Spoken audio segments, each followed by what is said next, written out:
அன்பு கிரிவல பக்தர்களே, நீங்கள் பார்த்து கொண்டிருக்கிற காட்சி திருவண்ணாமலையில் இருக்கிற மோட்ச விநாயகர். அதாவது இந்த விநாயகரை தெலுங்கு மக்கள் மோட்ச மார்க்கம். இந்த விநாயகர் அந்த விநாயகருக்குள்ளே வந்தோம்னா அதில் அவங்களுக்கு ஒரு பெரிய நம்பிக்கை இருக்கிறது. அந்த வகையில் தினமும் காலையில் ஏறக்குறைய 1 கிலோமீட்டர் 1/2 கிலோமீட்டர் அளவுக்கு கூட்டம் சரியாக காத்திருந்து அதுக்கு உள்ளே இதுக்கு பேர் நாங்கள் என்ன சொன்னோன்னு கேட்டிங்கன்னா, திருவண்ணாமலையில் இடுக்கு பிள்ளையார் கோயில்னு சொல்லுவோம். இந்த இடுக்கு பிள்ளையார் கோயிலுக்குள்ள பல ஆண்டுகளாக அது உள்ளே போயிட்டு வெளியே வருவாங்க. ஒரு காலத்தில் யாருமே இல்லாத காலமாக இருந்த காலத்தில் நாங்கள் எல்லாம் உள்ளே சென்று வெளியே வருவது வழக்கமாக இருந்தது.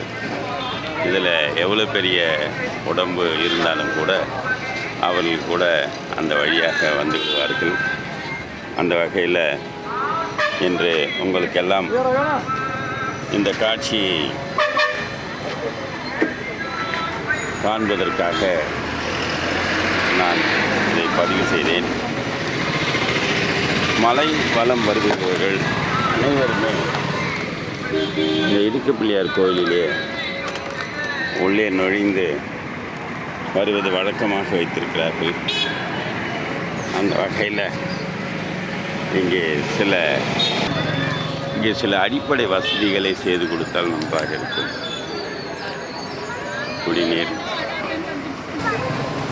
போக்குவரத்துக்காக ஒரு ஓரமாக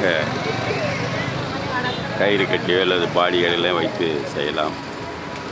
இந்த மக்கள் பல மணி நேரம் நின்று இந்த இடுக்கு பிள்ளையார் கோயிலில் சென்று வழிபட்டு செல்கிறார்கள். அந்த வழியில் கோயில் நிர்வாகம் இதற்கு ஒரு நல்ல ஏற்பாடை செய்வார்கள் என்ற நம்பிக்கையை வெளிப்படுத்தி விடைபெறுகிறேன். நன்றி, வணக்கம், வாழ்த்துக்கள்.